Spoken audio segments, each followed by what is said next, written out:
He said, "I cannot stand to see morals brought to the level of a wretched anthropology." So we're going to get beyond wretched anthropology here to a universal system of moral judgment, which is completely binding on all rational beings under all circumstances. That's the sort of religious truth that Kant wants to formulate in the language of German idealism.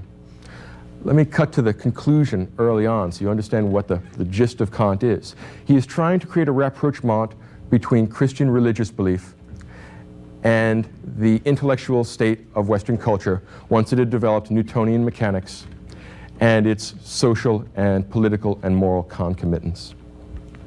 So Kant is trying to reconcile his faith in the God of the Bible, his belief in heaven, in ultimate moral justice, and he's trying to do it in an intellectually serious and sophisticated way, one that doesn't pound on the desk and demand the abdication of your rationality, but rather is the high point and perfection of rationality. So it's an enormously ambitious task that Kant undertakes. Now, in a book called The Foundations of the Metaphysics of Morals, which I think you ought to read if you're interested in finding out about Kantian morality, it's the most accessible of Kant's books, which is not saying a great deal. Right? Those of you who have read Kant before can understand how forbidding his prose is.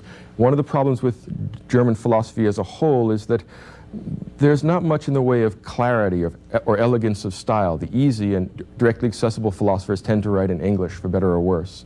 The more difficult philosophy, like that of Kant, you find among the German-speaking authors.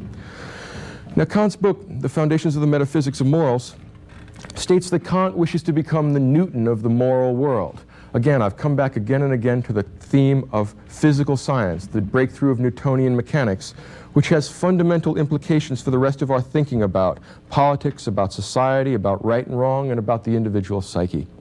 So Kant wants to be the Newton of the moral world. A couple of things are built into that idea, that aspiration.